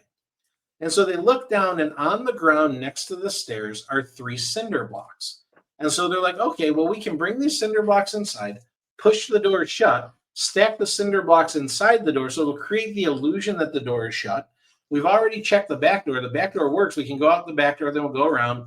We'll call the people that own the building and make sure that they're aware of it and say, hey, it's secured on appearance, but it's not really secure. So they're like, okay, yeah, let's do that. So they bring the 3 bricks inside. They push the door shut. They stack the bricks up. They walk out the back and they walk around to the front. Now, from the time that they stack up the bricks, walk out the back door and walk back to the front, because of the size of the building, you're talking a grand total of about 10 seconds. It is not a big building. Okay. So they walk out the back door. 10 seconds later, they're now at the front to go back to cop the fence to get to their patrol car. When they get to the front doors are standing wide open, and those 3 cinder blocks are 8 to 10 feet out in the dirt. And they stop and they look at it, and they're looking around. There's no way somebody could have gotten in. They would have had to, because there's nobody inside the building. They were in the building. Somebody would have had to have come up, pushed open the doors, knocked the bricks off, grabbed the bricks, thrown them out into the dirt, ran back down, hopped over the fence, and got out of sight in 10 seconds. Well, 2 officers, trained investigators, are walking around, wouldn't hear the doors getting pushed open, see anybody climbing over the fence, hear anybody throwing these cinder blocks. Nothing. Yeah, right. So the That's two crazy. officers look at each other and they're like, "What do you want to do?" And the train, because it was an officer and his training officer, he's like, "We're out. Let's go." So they hopped the fence. They took off. So here's story number 5. Not going to mention any names, but Marianne decided that since we have so many stories at this location, I think a brilliant idea would be for us to go out there and do an investigation. Why not? Why not? Why not? We got stories of What's the demonic worst that could possession happen? and- exactly. This is all good. We're trained investigators. We're good. So we have, well, technically we have 3 other people that are involved in our group: James Keenan, and then 2 other husband and wife combination, Jesse and Gwen. Gwen is, I don't know how else to describe it other than she knows stuff. Like, she just knows stuff. Like Like, intuitive, or yeah, is she yeah, smart? yeah. No. She's like an intuitive medium type person. Okay. She knows Okay, things. got it. And again, when I first met her, kind of skeptical. I've known her now for years, and I just can't explain how she knows this stuff. But she's pretty spot on accurate. So Some people are just like, it's almost like they operate on a different like frequency, and they can exactly. see beyond the veil or whatever it is. So the 2 of us, Jesse and Gwen, decide we're going to go out to the mission and check it out. So of course, if we're going to check it out, we can't check it out during the daytime alone. We want to see it after dark because that's where all Can, the scary stuff's happening. can I ask a question real Yeah. quick before you begin this? Now, do you go, I would assume at least, that are you going to the local police department and saying, "Hey, guys, we're here. We're going to go down to this place that we've been getting reports from." Like, how does that work? Did you communicate with the officers at all? You always want to get permission because these are locations that, especially when you're on the reservation, that's trespassing. So you have to let people know who you are, what you're doing, stuff like that. So you always want to make sure that you get all of your things in order before you go out there. So we end up going out there, and when we first get there, it's daylight. And Jesse and I will kind of do like a walk around while Marianne and Gwen are staying at the front, kind of like Gwen's trying to get a feel. Marianne's got some cameras and stuff. Jesse and I go for a little bit of a walk. There's a dry river creek bed that runs next to it that you can drop down into and walk around, that has some pretty high cliffs that we can't get up to. But we walk around it, and when I come back to the front, I look at Gwen and I go, "Well, there's a lot of activity here." And she gets all excited. "Oh, there's a lot of activity." And I'm like, "Time out, high speed." What I mean by that, there's like a fire pit in the back, there's broken beer bottles, there's quad tracks, there's a lot of activity that makes me think that there's like high school age kids that are out here partying when it's Friday night, Saturday night, stuff like that. So we kind of walk around, try to get a feel for it. Gwen has some unusual feelings about this well that's in the front. She gets some feelings about the buildings itself. But for the most part, we sit there and we're just like kind of trying to stay quiet, just kind of trying to watch, see what's going on, see if we see anything or hear anything. We don't see anything or hear anything. So now it's getting dark. We've been out there for a couple of hours, and we're at the point now where we're like, I don't know if anything's going to happen. We may as well take off. So I have a pickup truck. We're all going to pile into the pickup truck. We had a cooler full of drinks and stuff like that for while we were sitting there, water, Gatorade, stuff like that. So I take the cooler and I put it in the back of my truck and I slam the tailgate shut. And the moment that I slammed the tailgate shut, the only thing that I can say is it felt like a bolt of electricity shot up my back. And I was like the only thing I could think is, you need to turn around. And I have never, I've had hunches. 25 years as a cop, you get hunches. This was like a hunch on another level. I've never felt something that strong be like, you need to turn around. Right. I spin around and I look past the mission by the annex and I see something walk out from behind this annex. And I have never seen anything like that in my life. It was probably about 6.5 to 7 feet tall. It had shaggy hair on its head, but it did not have hair on its body. It had like rags on it. And the way that I would describe it as it was this weird shade of tan that almost exactly matched the desert behind it. So if it was daylight, it would be like camouflaged to the background. And I see this thing and I'm like, what the heck? And Gwen is standing right next to me and goes, what the heck? And I'm like, are you seeing this? And she's like, yes. What is that? And I'm like, I don't know. Now, here's the weird part. I've got Marianne on this side of me and Jesse is on the other side of Gwen. Neither of them could see the thing that Gwen and I were looking at. And I'm like, what the heck? And this thing moves to the middle of the dirt road that runs past it. And then it kind of starts rocking back and forth, like facing us, but kind of going like this. And I'm like, this is kind of weird. And then all of a sudden, a second thing comes running out from behind, and it's on all fours. And it looked like, the only way I could describe it is it was black on black. It looked like a living shadow almost. And it came crawling out, and it moved weird. It charged forward towards us about maybe 5 or 6 steps. It was enough that I literally swept my coat away and grabbed at my handgun. So I was about to draw down on this thing. And as soon as I did that, it stopped. And I looked back at the truck and I looked back and they were gone. Like that quick, gone. So I look at Gwen and I'm like, did you see that? She's like, yeah. And we're like, we need to go. And she's like, yeah. So everybody loads up in the truck and we take off. So, of course, we beat feet to the Chevron because when things get dicey, you go to the Chevron. Chevron, yeah. Now I understand why every officer told me when you see something weird, you drive to the Chevron because it's about 2 miles away, but it is the only thing that is open with light anywhere near there. And so now I understand why everybody runs to the Chevron when they see something there. Right. So we get to the Chevron. Now, here's the interesting stuff. We teach a class about all these stigmas that law enforcement face. And one of them is what we call the believability factor. And that's based off the fact that everybody has certain beliefs and things that they believe, what they think is real, what they think is not real. And when you see something that you can't grasp, you start to kind of fall back into this, well, it's just too unbelievable. I can't believe that it happened. That's ridiculous. So we drive 2 miles down the road to the Chevron. And by the time we get to the Chevron, I have pretty much convinced myself that I didn't see anything and it was all in my head. Now, the problem is when I looked at Gwen, she's like, but I saw it too. And I'm like, okay.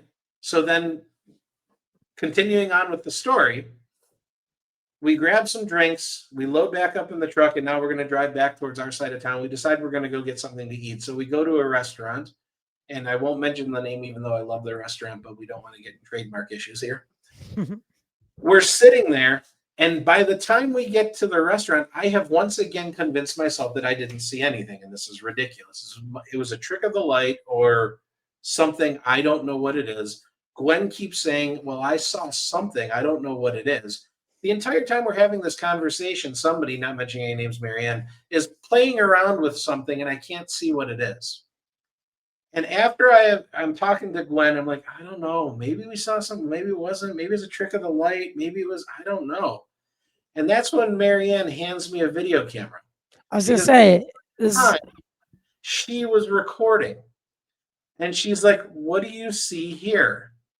And I look on the video, and I don't know what it is, but it didn't look exactly like what I saw, but it looked like the only way you can describe it is in the movie Predator, when the predator is moving and you know how it's invisible and you can see a silhouette moving, but you can't see details. It looked like that. So she hands me this video. I'm looking at this video. We put it on the computer. We pull it up. We can see it. We're like, we don't know what this is. So of course, we're going to take this video and we're going to send it to the one person that we know that if this is bunk, he is going to tell us it's bunk. And that person, Mark D'Antonio. Absolutely. We Photo send video analyst for MUFON, if everyone doesn't we want it. send him the video, and there were two things in the video that we saw. One, and we knew that the one was bunk. It was a post from a fence that, because of the shadow, looked like a figure kind of moving out, but it was over too far. That was not the thing that we saw, but it was in the video. And I'm not gonna lie to you, we sent it because we wanted to see if Mark would say, "Hey, that's just a post in it, not something." That's actually a good tactic as like a police officer, just like trait or investigative mindset is like, here, let me give him something that I think is fake, and I want to see his like Yeah. discernment. So everything that we do, we try and put it through as much of a ringer as we can put it through to Like, make sure that it's as legit as possible. right, So of blinded. course, being Mark, I mean, Mark, he's the number one guy on the planet. He caught that pretty quick. He's like, well, that's just a pillar from a post from the fence that when the camera moves over, the light lights it up and it looks like a creature kind of going like this with its arm forward. Right. And he's like, but he's like, I don't know what you have here. He's like, this stuff, the shimmering, not really shimmering, but like this, like kind of, I don't know how to describe it, like pixelated kind of something. He's like, that's not a trick of the light. That's not a camera flare. That's nothing like I've ever seen. He's like, and you know it's humanoid. It's moving on two legs. And we did not tell him what we saw. We just said, hey, there's two things in this video clip we want you to take a look at. He was the one who told us and basically confirmed the two things that we wanted seen. But he comes back and tells us, I don't know what that is, but it's humanoid, whatever it is. Interesting. And so we have this on video. We have presented it at stage presentations, and people have come up and seen it, and nobody can explain this thing. So we end up meeting with John Dover. He was over here at the house. And I ended up like kind of just, hey, John, we had this weird thing happen. And I kind of explained everything to him. This is what we saw. By the way, I keep looking because I want to see if it's still daylight out, because I respect the beliefs of the Native Americans out here, and they say you don't say those words after dark. You're not supposed to say them. Interesting. So I keep checking because I want to make sure it's still daylight because I don't want to say it after dark.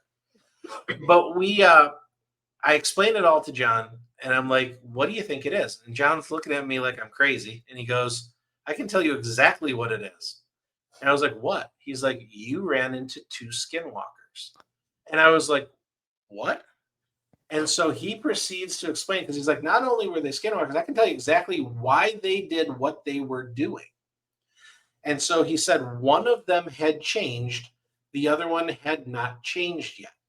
He's like, the one that changed, he said, when they change from a form to a human form, their eyesight is not good. For about 10 to 15 minutes, he says they can't see very well.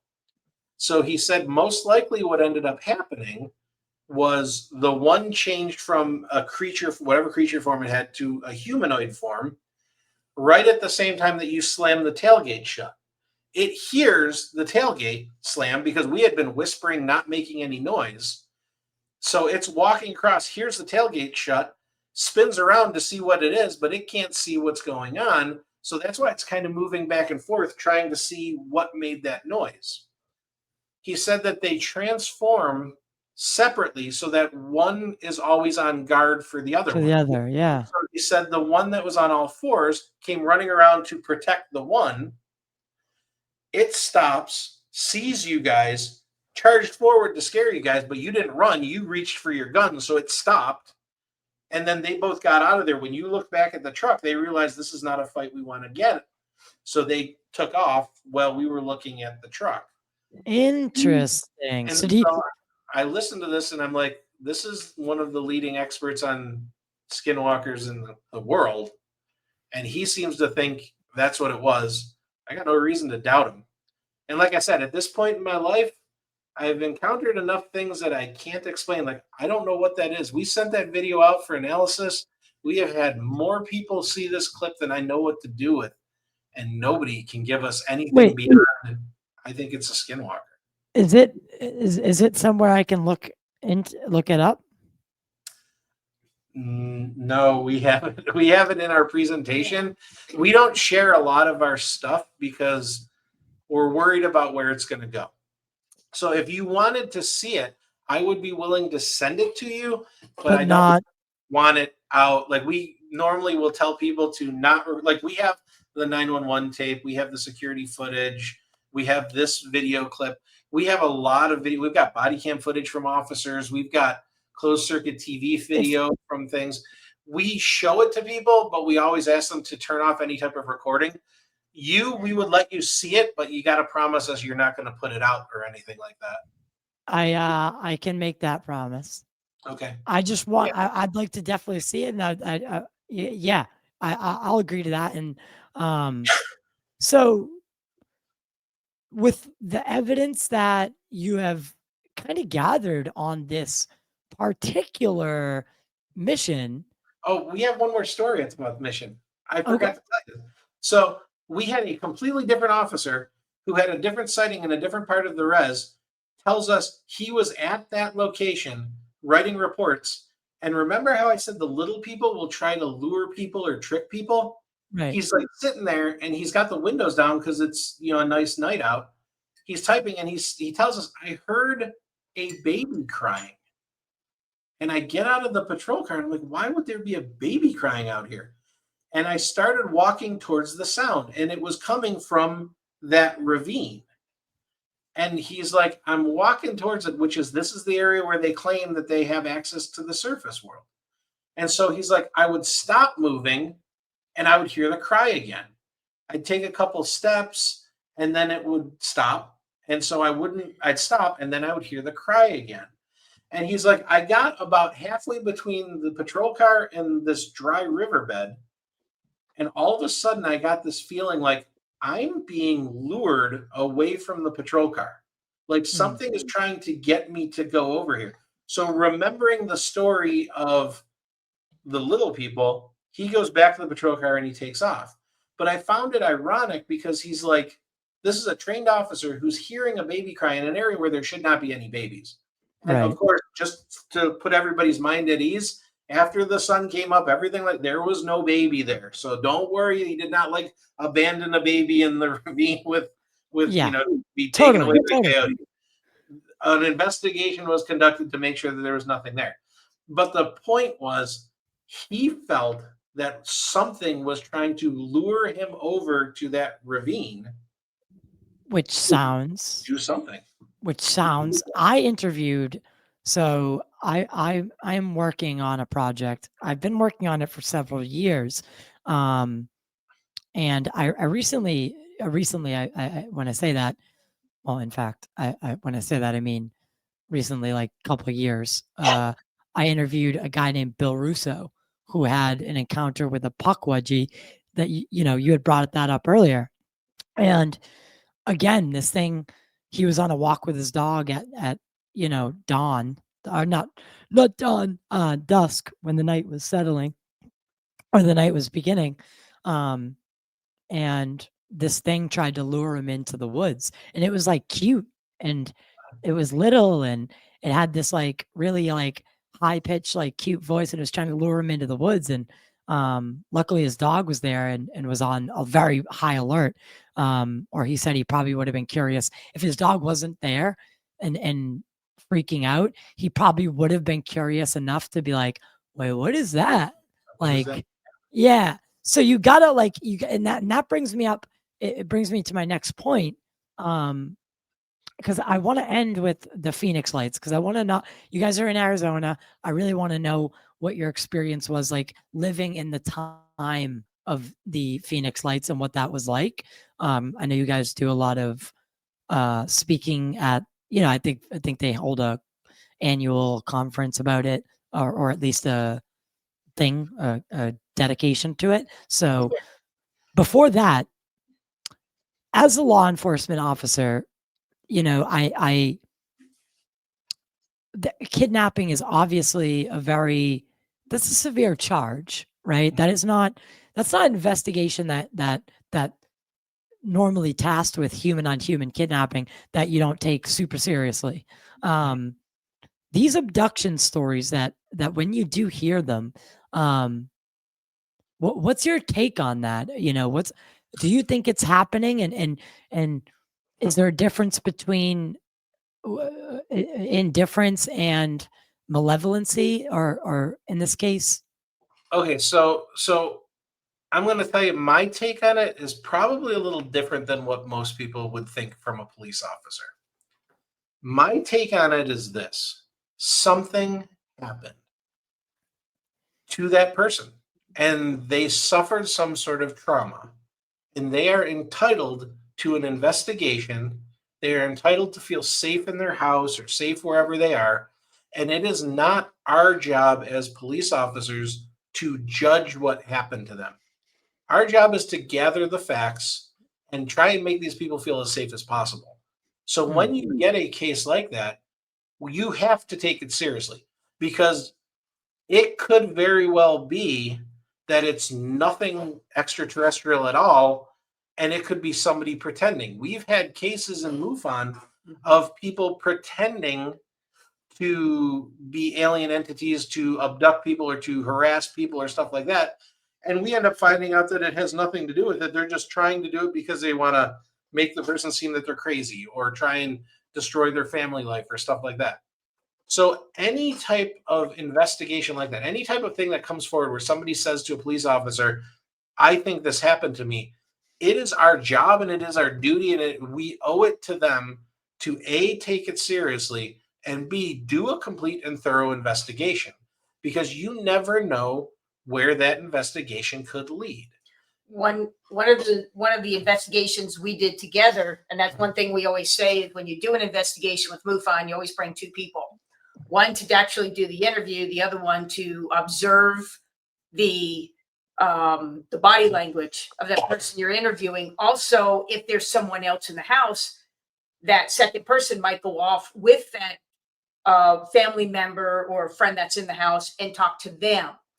Case in point on that is, it was my case. I was talking to this gal about, she believed she was abducted and she lost time. She was walking on a canal bank, and early in the morning, before it's daylight, and she would be walking on the canal bank. Next thing you know, people that are also walking are waking her up. Hey, are you okay? You're okay. And she believes she's, lost time and probably was abducted. So I started interviewing her. While I'm interviewing her, and our chief investigator was getting all the lights put together and the audio, Dave was talking to I believe it was a sister in another room. And so Dave's asking about my gal, any health issues, anything out of the ordinary, and just having a conversation. Well, the sister started telling Dave that her sister here has seizures. If any lights start flickering or anything else, she could have a seizure just right away. Mm-hmm. So I didn't know about that at first. So I says, okay, great. So Dave is getting good information. I'm talking to the gal that believes she was abducted and lost time. And one of the questions we ask, are you taking any medication?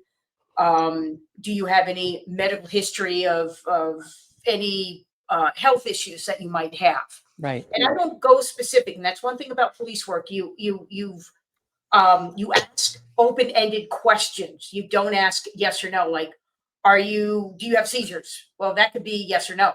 Say no. Do you have any health issues?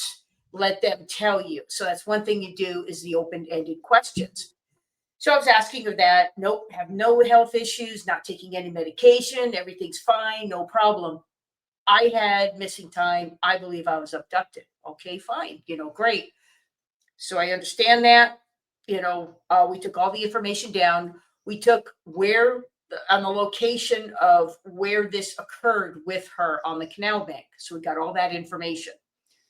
So finished, again, like we say, we question people, we don't interrogate, because Dave already knew that she had health issues. But of course I didn't. But he didn't go and start talking to her and interrogating her, saying, well, wait a minute, don't you have this? That's something Right. She believes in her mind that she was abducted. And you're not there to tell her what she does and doesn't Exactly. feel, right? And she did provide a hand-drawn picture of what it looked like. She had a picture. You could see the canal bank. You could see where the UFO was. And from what she described, she had drawn something for us. Right. So after our interview, we go out to that location on the canal bank and find the area where she said she was abducted. And what we found is there is a tennis court right on the side of this canal bank. And the lights to the tennis court are those type of, Like sodium lights. yeah, sodium lights that when when they're getting, when they're about to die, they do the flickering and then That they go. flicker, yeah. So what we believe happened, the time of day, where she was located, and everything that happened is that those lights, she noticed those lights doing the flickering. And that is what the sister said will cause the seizures, any kind of flickering type of light. And that's what was happening. And so when we held up the picture that she drew, you can see the canal. We're literally standing on the canal bank, and right where the UFO was is where that light is sticking up out of the tennis court. So if it was flickering, it is exactly where she said that the UFO was. Yeah. So that's a very good example of like how to investigate and what happens. Like that is a good example of like, hey, not everything is as it seems, but also not everything is spectacular. Yeah. But that's why you can't call somebody a liar. You just got to do a good investigation. Were they abducted, say in Travis Walton, or could it be like this gal? Yeah. You know, Right. it could be a medical. But at the end of the day, the way we found that out was by doing a complete investigation. You can't just shut them down and say, "Oh, well, that's ridiculous. It didn't happen." Because we ended up finding out that she ended up having a seizure and she needed to really go get medical attention. Yeah. Yeah, actually, yeah. I mean, that's also very true. And that's what I give law enforcement credit and first responders credit, because not only are you doing the job, whether it's being a police officer, a firefighter, especially police officer, I think, you end up becoming like almost like you have to do like mental, like you have to kind of be able to be not a shrink, but you have to be able to like hear people out and let them speak their truth and let them get it all out. And it's, maybe that's cathartic in itself for someone. Is we call it the human condition, understanding the human condition. Right. And so with that being said,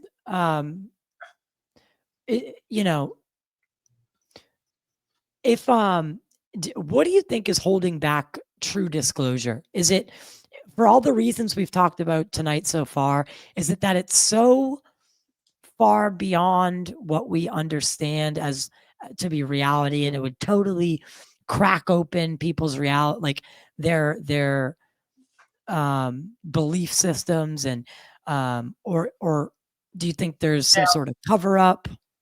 No, but this is my personal belief, okay? You've got all of these ufologists, you've got all these scientists, you've got all these people that think they know what science is. Everybody has their own opinion of what disclosure is going to be, okay? My analogy on that is you have a homicide. Police department, you got a homicide, you got 3 detectives working this homicide. If all 3 detectives says, "Oh no, this is what happened. Oh no, this is what happened. Oh no, this is what happened," we'll never solve that homicide. Those 3 guys and gals get together and they come up with, okay, this, after a thorough investigation, this is how the homicide occurred. Boom, this could be the suspect. Everybody in the science world or the disclosure world say you've got all these people that think they know the answer, and they're backbiting each other. They're lying to each other. Oh, you're not right. This is right. This is right. This is right. And I have seen it at conferences. Yes. I have seen it on news things that everybody knows, until we all get together as one and come up with, hopefully, a situation, solve this situation and come up with an answer. But the only way we're going to do that is if we all come together. And I don't see that happening. Everybody thinks they know the answer. Yeah, My- everybody wants to be the quarterback that runs the ball into the end zone, but they don't realize that we're playing a team sport. Yeah. My And take on it is twofold about disclosure. First, and it sounds cheesy as it can be, but Tommy Lee Jones and Will Smith sitting on a hell park yeah. bench after he saw it. Will Smith says, "Well, why doesn't the government tell people? People are smart." Tommy Lee Jones says, "No, a person is smart. People are panicky, dangerous creatures, and you know it." And everybody who's a first responder, especially a police officer, understands that statement 100%. People are dangerous. A person can be smart. And in all honesty, what Marianne said, along with that, is I personally think that's what the government wants. Because if we were to truly get full disclosure, do you guys understand what that means? That means the government, which is arguably the most powerful entity on the planet, has to admit that there are things, entities, beings, race of creatures, whatever you want to call it, that have better technology, better abilities, better weapons, and when it comes down to it, we can do exactly nothing to stop them. No government is going to admit that to its people because you have just given any sway, any leeway, any power that you have over the people that you are governing. You have just flushed it down the toilet because you have just admitted to them that the government is not the end all be all. There is a group of people or entities, things, whatever you want to call them, that can basically shut it down. And I don't care what government it is, no government is going to admit that. Right, because it's almost like, and I've said this in other shows before, so it's kind of funny that you're touching on this. That there's like this social agreement, and it's an unspoken agreement between, at least in a democracy, or whatever that looks like these days. Some argue. There's a deal that the citizens make with the government. You keep us safe, right? And I can live my good life and I pay my taxes, right? Mhm. That's the deal. That's the deal. And the minute the government comes out and says we can't protect you fully, like you are not actually like the odds of something happening to you, you being abducted or anything like they're small, but it's not impossible. Just like someone breaking into your house is, I mean, it's the chances are small, but the implication is very large in this Yes. case. So I feel like that's what we're stuck. And you're right. I don't think any government, unless their hand is forced by Yeah. some sort of like they see something coming and they Mhm. know, okay, we can plot that trajectory. We Yeah. have about 3 years to get everybody at least up to speed. And I kind of think that that might be what's happening. And that's why since 2017, the shift has kind of occurred. Yeah. Um, Well, that's why everybody says a UFO landing on the White House lawn. Yeah, because how do you hide that? Well, nowadays we got AI, we got all sorts of special effects and stuff like that. But I almost think it's going to take something that big to literally, like what you said, force their hand. Yeah, and you guys, a huge case. I mean, one of the biggest. In fact, I mean, I know it is. It's one of the most well known, if not the most well known, mass sighting. A whole city, not to mention the people in other states, bordering states, and states along this thing's supposed or alleged track, which I think was westward from Phoenix. Or is that, am I right? Northwest? It went northwest? Yeah.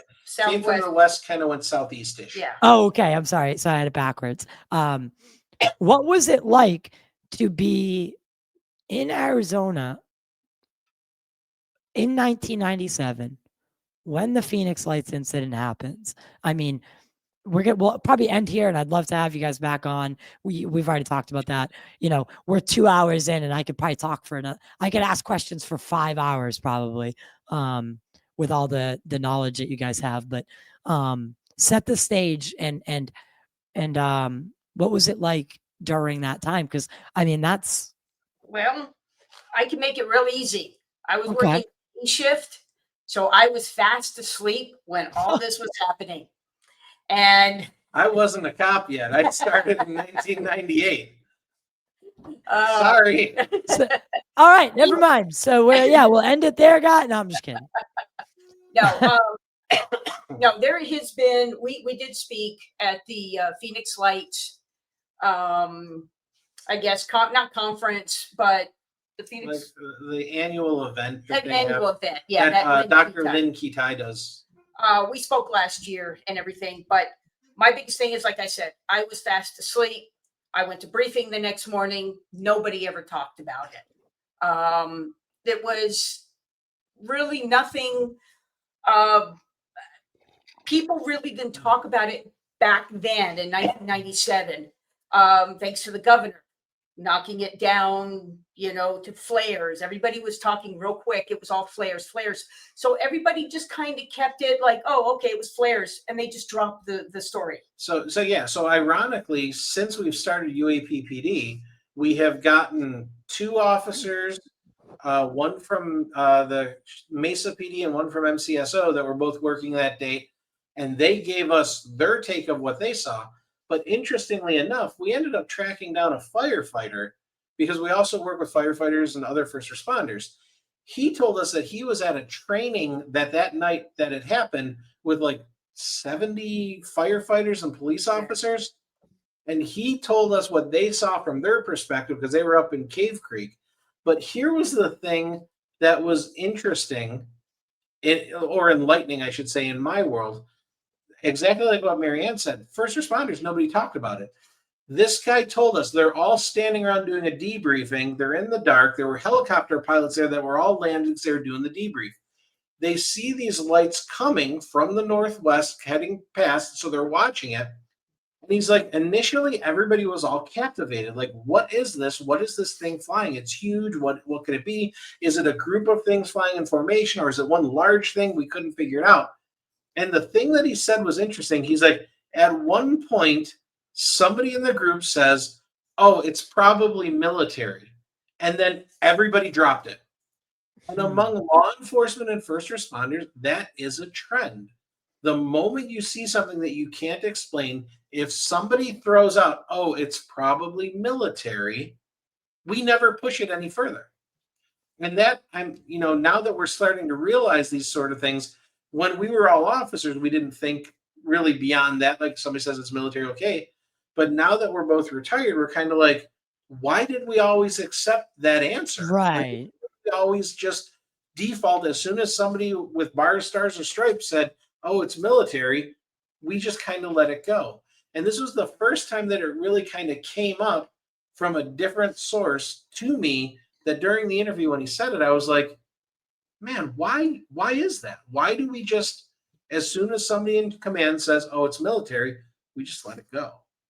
Right. So, Like we it's like kind of like our brains want to yeah, just take an out on it, right? It's like it's easier to just be like, okay, and probably especially from a law enforcement, you guys are the goal is to solve things. It's not yeah, to leave them unresolved. So, yeah. if someone's telling you it's solved, it's solved. And I think that sometimes can lead to issues, especially with certain other realms of law enforcement. But in terms of the Phoenix Lights, just looking at it as 2 police officers, with the amount of evidence, and whether you want to include Fife Symington flipping and now saying he did see it, that's up to you.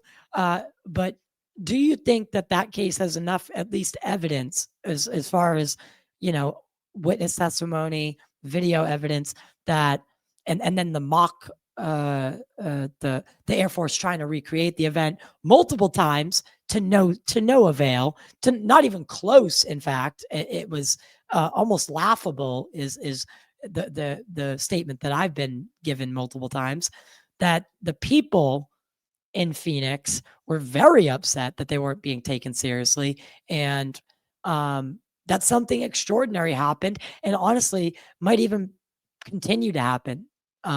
It seems like Dr. Lynn Katai has made a case that it didn't just end on that. It didn't happen on that one night, and it didn't end on that one night. Well, But that's that's interesting you say that, is because if you talk to John Dover, the night before, there were these lights up in Loop, which is on the Navajo reservation where he lives, where people were saying, here's lights, here's lights.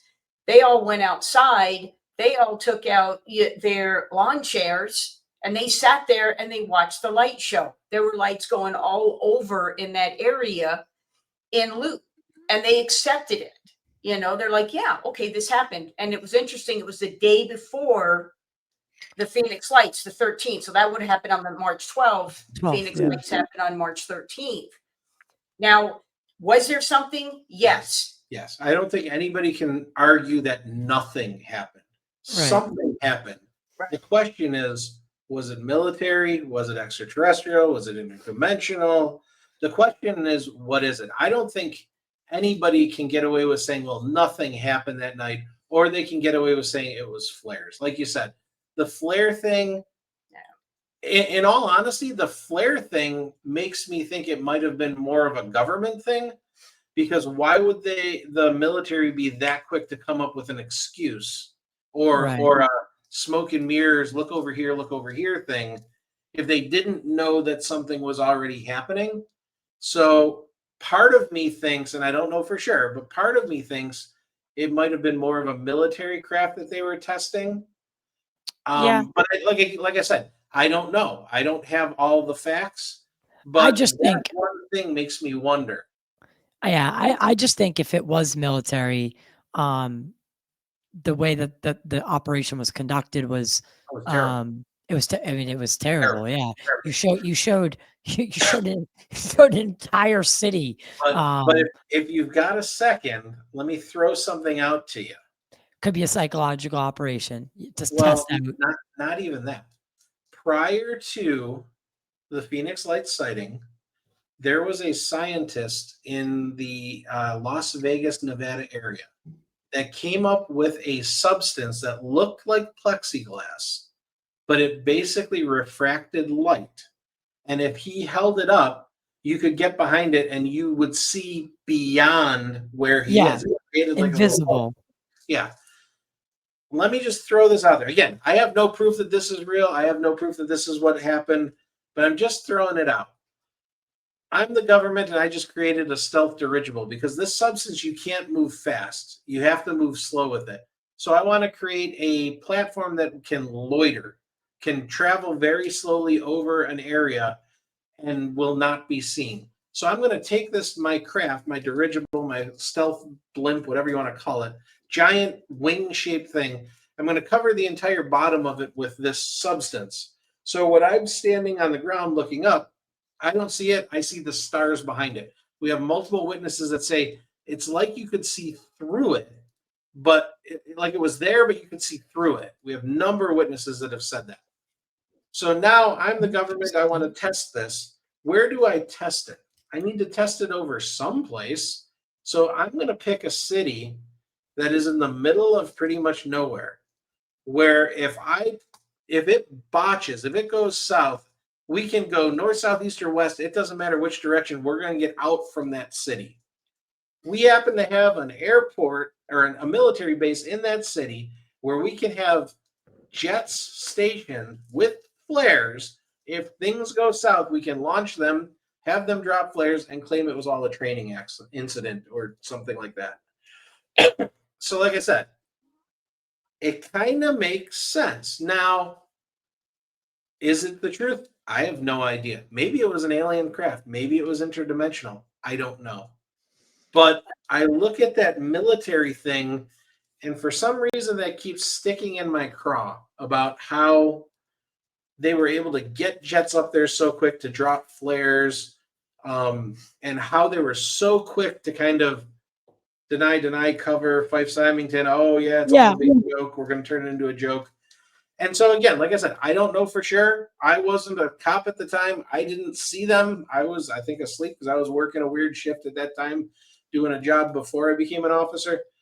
But whenever I hear the stories about that, for some reason, I always remember seeing that it was on a TV special about like black files about this polymer or this substance. And I'm like, God, that kind of fits a little Right. bit. Well, I So think, again, I don't yeah. know. I'm just throwing it out there. I think I just had Tim Phillips, and he was a part of he was the acting director for Arrow for a while. And not to say that I agree with him on anything, or in fact, not I don't agree with him on a lot of things. But the black triangles and the fiery orbs are something that even Arrow like can't really explain. They can't. They're not saying it's aliens or anything like that, but they definitely can't explain it. And the fiery orbs consistently being seen, whether it's Malmstrom Air Force Base, whether it's Minot Air Force Base, Vandenberg Air Force Base, whether it's Loring Air Force Base, Ellsworth Air Force Base, you name it, Langley Air Force Base. So, and Rendlesham. Then there's the case in Russia or modern day Ukraine, former Soviet Union, that George Knapp, the files he smuggled out that at the nuclear site there, where these fiery red orbs are seen coming into our nuclear sites, our most sensitive facilities, and having the ability to tamper with our nuclear weapons. I mean, if there's a bigger national security implication or threat, if you're looking at it from a military standpoint, that's it. Yeah. And well, it's kind of like what you said. One of the things that we always talk about during our presentations is, do we know the answers to these things? No. But is it only we don't know the answers now? Who's to say what's going to happen? So we like to give the example of, if we had a time machine and we went back in time 100 years and we had a cell phone and showed it to somebody, it would be indistinguishable from magic. And then if we took technology from 100 years ago, we jumped in and went back 100 more years, and we showed both of those, the cell phone and whatever that archaic thing that we look at that's ancient, somebody back then is going to look at both of them exactly the same. Right. That it's magic. We can't understand it. Who's to say 50 to 100 years from now, we might figure out what these are, and it might be something that we look at that point as technology that right now we look at as paranormal, supernatural, something unexplained that we don't believe. Right. Outside of belief. But who's to say 100 years from now we're not going to look at it the way that we look at cell phones right now? Every 12-year-old has a cell phone. Right. And we're conditioned now to, if you see a 12-year-old without an iPad, you're like, what's wrong with that kid? Why doesn't he have? Why is he paying attention at dinner? What is that? So it could just be a matter of time. It could be. And again, I'd love to have you guys back on. You guys have I'll put the link in the description below, www.uap-pd.com. And I have it right here as well. You guys, I love the logo. Oh, thank you. Thank you. Yeah, I really, because you incorporated, the UFO, the ghostly figure, and the cryptid. You the paranormal, cryptid, and the otherworldly. It has everything.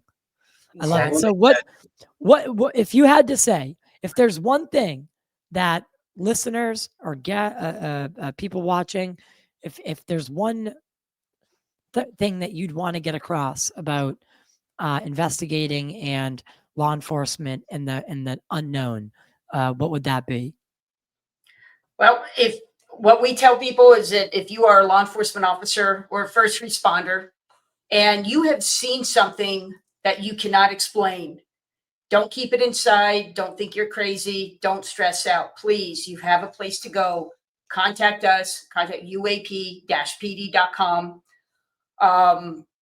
We want you to understand that you could either remain absolutely totally anonymous, you could identify yourself, it doesn't matter. We just want you to understand there's a safe zone that you can come tell us your stories, and that you don't have to have that stress inside. That's one thing that this job is stress enough. You don't need to have that hurting your health, hurting your mental, hurting your family life. We are here for you.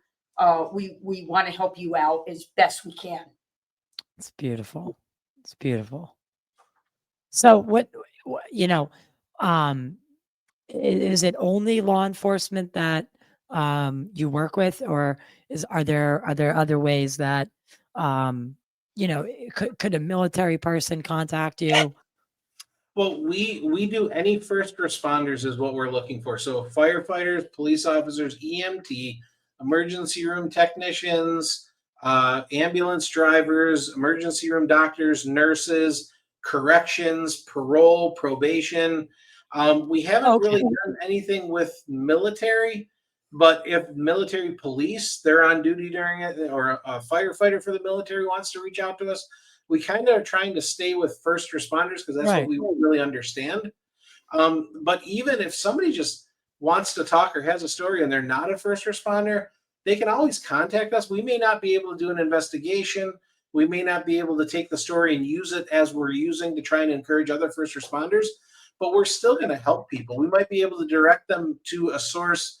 Like if it's a UFO sighting, we have a lot of contacts with MUFON and the IUFOB, the International UFO Bureau. We have connections with counselors, trauma counselors. We have a lot of resources that even if it's not a first responder, you just don't know where to go. Right. Call us. We might be able to find a paranormal investigator or some group that's in your area that we might be able to contact and be like, hey, we got this story. Can you reach out to these people and help them? Right. And that's ultimately what we want to do. Is ultimately we're just trying to help people. Love it. You know, encountering something like that, you shouldn't have to go through it alone. It's a trauma, and we want to help. Yeah, absolutely. I love that. I love that. If you guys could pick each one before you go, one, you don't have to go into the case, but what is your favorite historical case? Whether if it's the Nimitz encounter, Roswell, what's your favorite case to ponder over? Mine is Val Johnson in Ooh, Minnesota. that's a little obscure. Can you just give me the elevator one? Real quick on that, he's driving down the road, middle of the night. He's on patrol. He's a sheriff's deputy. Looks off to his left, sees this white ball or something that's in the on the roadway, kind of hovering. Thought it was a car accident. Could have been a plane crash. As he's driving toward it, this light comes in through his windshield and hits him in the chest. Like he said, it was like getting hit by a 200-pound pillow. Comes to rest. He had fractured both his jaw, his top teeth, bottom teeth. His had burns, what they called arc welder burns to his eyes. Right. Oh my God. I believe it was a Ford dealership, and also not GE, but maybe General Dynamics or whoever the big electronic companies back then. What was that? 1976. They can't figure out what hit the car. But what's interesting is all of the damage on the car is on the driver's side. It goes from the headlight to the windshield to the light bar, the lights up on the bar, red and blue lights, over to an antenna and go straight back. If it was a rock, if it was a bird, if it was any kind of object, it would have hit the front of the car and then just went off different directions. This went up and over where it hit him and went over. Matter of fact, his patrol car is still in the museum. I was just talking to Don Schmidt the other day. That car is still in the museum in Minnesota. And his chief of police and everybody believed exactly what he said happened. Oh, right there. Jesus. There you go. So I would love to ever get a chance to meet this gentleman, but to me, there's so much evidence there, and I very much, this has always been a real interesting case for me. Wow, that is wild. I would say the case that really fascinates me is probably even more obscure than Val Johnson, and that's Jim Blackwood from the Royal Canadian Mounted Police in Clarendon, Nova Scotia. Okay. Have you heard of that No, story? I haven't heard of this one either. Royal Canadian Mounted Police officer gets called to a bay, Clarendon, Nova Scotia. There's a bay and there is a craft hovering like 500 feet over the water. He's there with like 12 other eyewitnesses. They describe it as a silver craft. It's got lights on it. He literally takes his flashlight, lights it up, and it flashes lights back. It ends up rising up after about, I think, 20 minutes they're watching it. It rises up and then just takes off. They check with the Air Force, everything like that. There's nothing on radar. They have no idea what it was. Like I said, he had dozens of witnesses on the shore that saw this thing. But the reason why it sticks out to me for two reasons. First of all, the local hockey team renamed their team the UFOs, which I thought was awesome. But then No way. the second thing was his supervisors made him talk to the media. And you can find the video clips of his interview online talking about what he saw. And one of the reasons that we got into UAP-PD was, what is the ramifications of being too honest? When nobody ever talks to Lonnie Zamora after what happened to him after the sighting. Right. Nobody ever talked to Val Johnson. What happened to him after the sighting? Nobody ever talked to this guy after the sighting. He was actually asked. He was the only one that I know that was actually asked afterwards about it. And he says, I had to talk because my supervisors made me, but it was the worst mistake I ever made for my career. Because all of these officers, their careers go downhill in a big way after these sightings. Right. Lonnie actually, famously left the Yeah. police department because he didn't want his baggage attached. Yes. And that goes back to what we were talking about earlier, is like, brother in arms and not taking everyone else down. Yeah. And that's exactly what happened to this guy. He's like, it was the worst mistake I ever made. It's so sad. So Yeah. if you are a law enforcement officer or a first responder, definitely reach out if you've seen something. I mean, I thank you guys so much for what you do, and I have so much respect for it, and I can't wait to come out there to Arizona and experience. Arizona's got this weird A lot of weird stuff out Sedona, Phoenix. I mean, what's out in the air? What's out in the air? You guys don't do daylight savings. Yeah. What is wrong with you guys out there? I'll tell you what, you come out here to visit sometime. Obviously, you got a place to stay here with Marianne. I'm offering her house again. But we will take you to a bunch of different places. We won't take you to the Mission. We're not taking you to the Mission. Though. Yeah. I don't think I want to go there. We got some other places that we could take you where there's some pretty interesting stuff. Yes. Yeah, if I really, really want to. It's one of the states that I think I've driven through, but we didn't even drive through it long enough for it to be memorable. So on one of the trips back, but I've always wanted to see. I've always wanted to be. Oh no, I did. So I stopped. Ironically, my layover for contact was Phoenix, but I was only in the airport. So that was the closest I ever got. So, you need to come out here and spend some time. We can take you to some pretty interesting places. Hell yeah. So, UAP-PD, UAP-PD.com. Thank you for everyone for tuning in. And we'll see you on the other side.